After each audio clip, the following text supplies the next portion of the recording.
The hunt for Quan Chi had led Scorpion to the palace of Shang Tsung. Scorpion entered the palace through a hidden passage. As he made his way through the lower levels, he was discovered by the two Oni he had previously encountered while in the Netherrealm. Shang Tsung had secretly allied with Moloch and Drahmin as a backup defense against Quan Chi. The two Oni had been hidden in an underground chamber and were periodically fed mortals to keep them satisfied. Scorpion fought well, but was overpowered by Moloch and Drahmin. Although they could not consume the ninja specter, they devised another means for eliminating their foe that would satisfy their cruel nature. The Oni brought Scorpion before the portal to the heavens that Shang Tsung had tapped as a source of limitless souls. They hurled him into the Solnado, and his hellspawn body was ripped apart by the purity of that realm.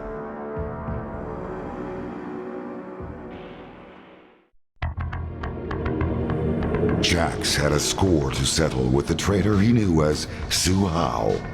Now revealed to be a member of the Red Dragon, Hsu Hao had infiltrated the Special Forces Outer World Investigation Agency and destroyed it with a miniature nuclear weapon.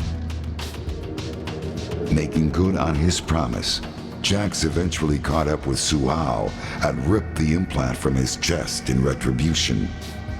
Hsu Hao died a most painful death.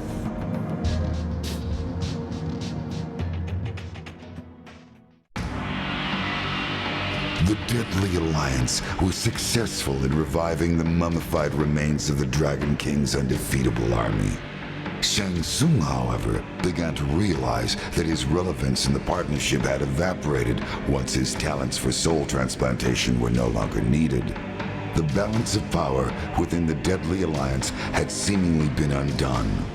Fearing betrayal, he secretly instructed Kano to steal Quan Chi's amulet in an attempt to gain control of the army. Since part of the soul transfer spell included the command to obey he who possesses the amulet, the army would obey only Shang Tsung and not Quan Chi once the amulet was in his possession. Amulet in hand, Shang Tsung revealed his betrayal to Quan Chi and commanded the army to destroy the sorcerer. Shang Tsung would succeed where others had failed. He would conquer the realms. He would conquer Earth.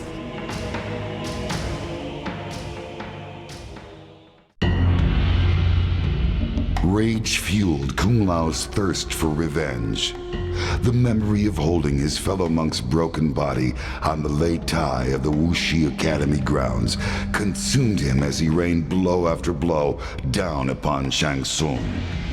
Kung Lao had finally mastered the attack Rai Cho had taught him. The sorcerer could not withstand his whirlwind assault. Shang Tsung begged for mercy. Kung Lao granted him none. Upon his return to Earthrealm, Kung Lao stood before the modest shrine to Liu Kang, which had been erected by the Wuxi initiates during his absence in Outworld. He lit a stick of incense and placed it among the others already burning there. He bowed his head and prayed for safe passage to the afterlife for his friend and brother.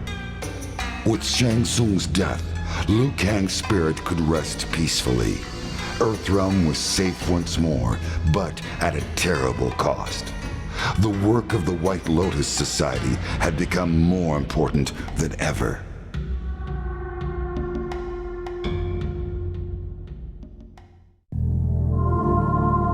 Li Mei had been promised that her people would be freed from enslavement if she could win the tournament held by the Deadly Alliance. Now that she had emerged victorious, the true purpose behind the tournament was finally revealed to her. Her soul would be the last one Shang Tsung needed to completely revive the Dragon King's lost army. Her people would never be freed, and Li Mei herself would remain trapped inside the mummified remains of a dead soldier, cursed to serve the Deadly Alliance forever.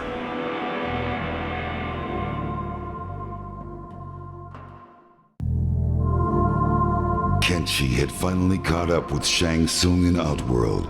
Years ago, Kenshi had been manipulated into releasing the souls of his warrior ancestors.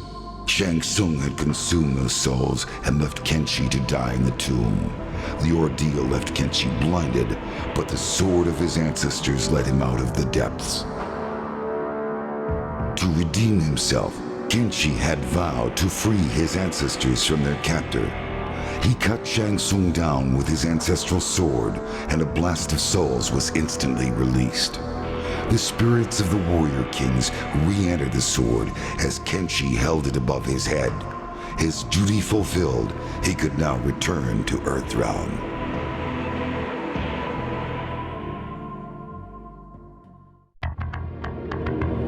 The enormous heat and pressure of the lava burned out Cyrax's sensors almost immediately. He cast about blindly in the infernal pit, searching for the orb Nitara had sent him to locate. Cyrax found it resting upon a small submerged pedestal beneath the molten depths. As soon as he clambered to the surface, she demanded he hand over the orb. Nitara had promised to return Cyrax to Earthrealm once the orb had been retrieved. Taking her necklace in hand, she uttered a mystical incantation. A swirling portal opened around Cyrax had he only had time for a solemn bow before he was swept into the gateway.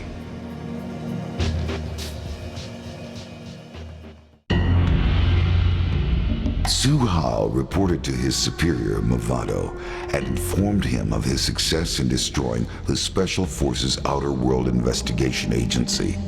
Mavado then informed Hsu Hao of his next objective. It seemed that Quan Chi was proving to be a powerful ally and was willing to aid the Red Dragon in its quest for domination of Earth. In a show of good faith, Mavado agreed to destroy Quan Chi's enemies. The sorcerer suspected betrayal from Shang Tsung. There was evidence that Shang Tsung had allied with the two Oni, known as Mokap and Drahmin. Hsu Hao's new orders were to eliminate the sorcerer Shang Tsung before the Oni eliminated Quan Chi.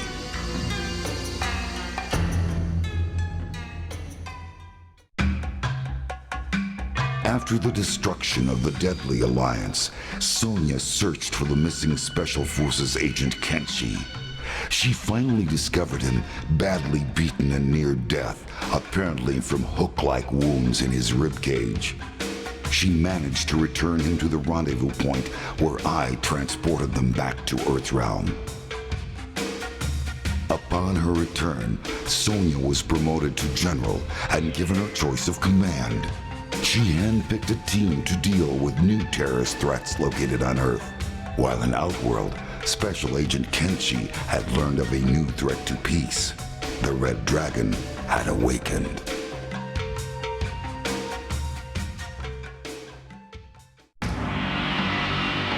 Once again, the threat to Earthrealm has been vanquished. The deadly alliance is no more. What dangers lie in the future I can no longer foresee. Perhaps the Dragon King will in fact return. Perhaps the depths of the Netherrealm will spew forth a legion of Oni. Even the vampire people pose a threat to peace now that Outworld is in chaos. But one thing is certain. Earthrealm must be protected. I have abandoned my status as Elder God to aid these mortals and act defiant of the heavens. I will instead remain here on Earth as God of Thunder.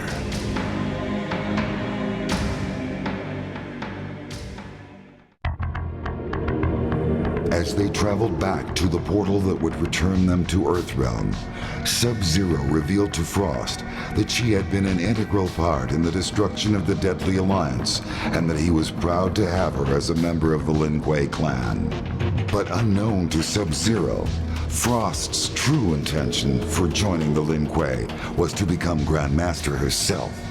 She used her Ice Blast to temporarily immobilize him and rip the Dragon Medallion from his chest. As she held the medallion, she felt power surge through her body. lacking the strength and discipline required to control the medallion's immense power. She was consumed by her own freezing ability.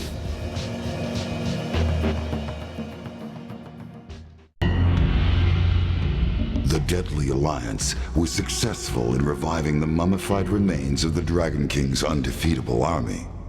It would appear that nothing could stand in the way of Shang Tsung and Quan Chi as they began their domination of the realms. Unfortunately for Shang Tsung, however, Quan Chi had no further need for the partnership. Once Shang Tsung had finally revived the last of the mummified warriors, Quan Chi closed the portal to the heavens and effectively shut off Shang Tsung's endless supply of souls. Quan Chi then instructed Kano to assassinate Shang Tsung in a surprise weapon attack. With their captor cut wide open, the thousands of souls Shang Tsung had consumed in the past spewed forth and swirled around the room. Quan Chi came to the realization that if Kano could so easily turn on Shang Tsung, he could also turn on Quan Chi himself.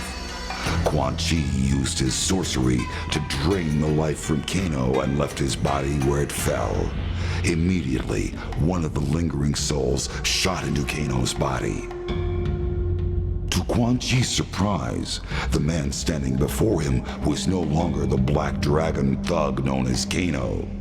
Kano's body now contained the soul of the Shaolin monk, Liu Kang.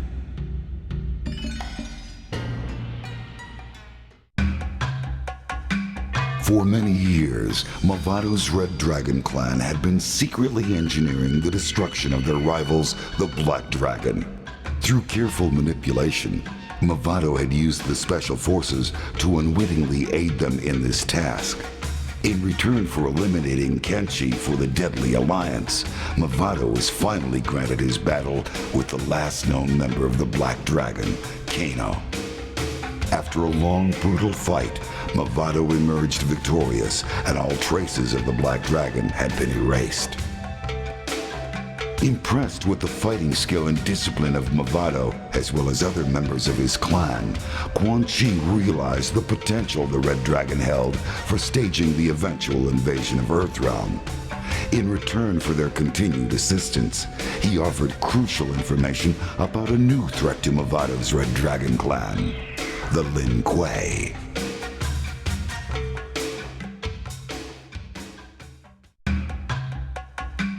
Upset by the way his adventures had been portrayed in the past, Johnny Cage found a loophole in his contract and left MCM Studios during the production of Mortal Kombat: The Death of Johnny Cage.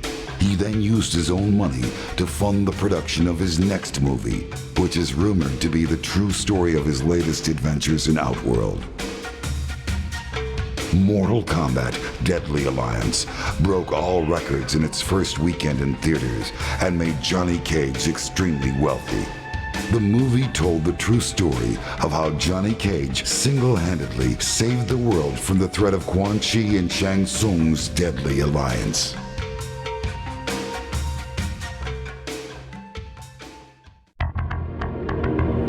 Kitana's longtime enemy Shao Kahn was dead, and the alliance between Shang Tsung and Quan Chi was defeated with the help of warriors from Earthrealm. Although there was peace once more throughout the realms, all was not right for Kitana. Saddened by the death of Goro, she attended a ceremony in the Kuotan Palace to honor her fallen friend and ally. Following Shokan tradition, Prince Goro's body was lowered into the molten rock contained within the throne room itself. As Kitana said goodbye to her wartime ally, she also held a moment of silence for Liu Kang, and secretly wished he had joined her in Edenia so many years ago.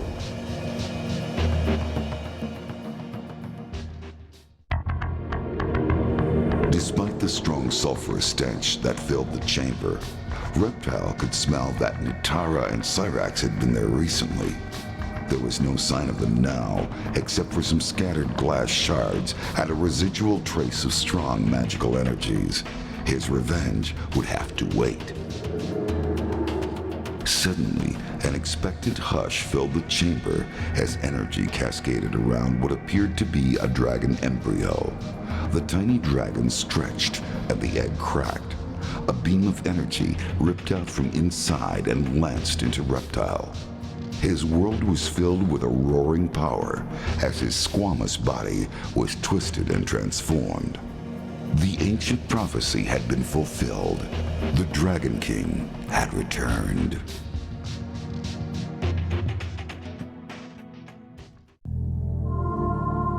After what seemed like an eternity, Cyrax finally emerged from the lava, holding the orb that had bound Nitara's realm to Outworld for ages.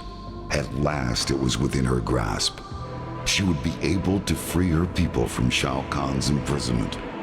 Fulfilling her end of the bargain, she sent Cyrax back to his Earthrealm home in exchange for the orb. Nitara stared into the orb. It seethed with the power trapped within. She raised it above her head and then smashed it to the floor. It shattered with an inhuman, soul-rending howl. Its horrible energy exploded away and tore her consciousness from her. She awoke later for the first time on her native soil.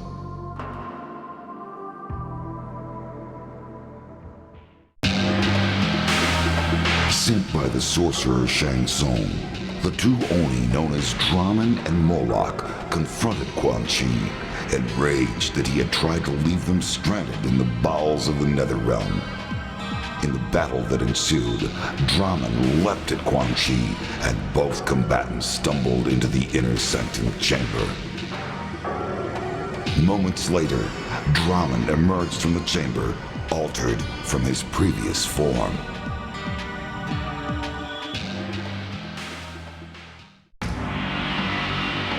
After defeating the Deadly Alliance, Sub-Zero returned to the new temple of the Lin Kuei with the severely injured ninja, Frost.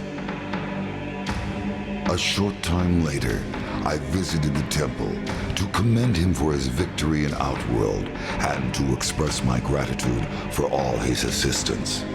With Sub-Zero now the Grand Master of the Lin Kuei, Earthrealm will be well protected.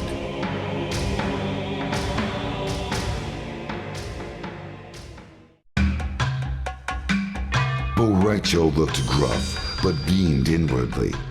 With their victory over the Deadly Alliance complete, he and Kung Lao had liberated Outworld from its latest threat. Despite the years that had passed since training his last student, his skills had proven useful once more. He was elated, but it would be inappropriate to express such emotions in front of his newest apprentice. Kung Lao invited his master to return with him to Earthrealm to teach more warriors at the Wuxi Academy.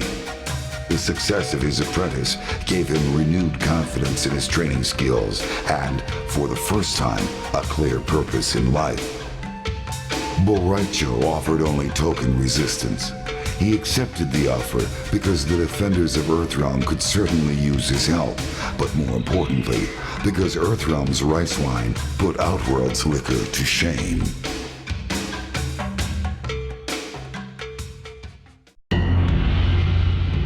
Kano and Sonya had fought before.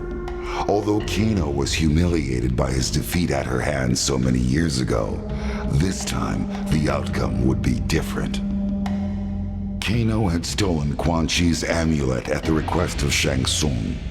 With the amulet in his possession, Kano came to the realization that he was now in total control of the revived undefeatable army. Rather than hand the amulet and the army over to Shang Tsung, Kano kept them for himself and used the army to ambush Sonya, ending their long rivalry once and for all.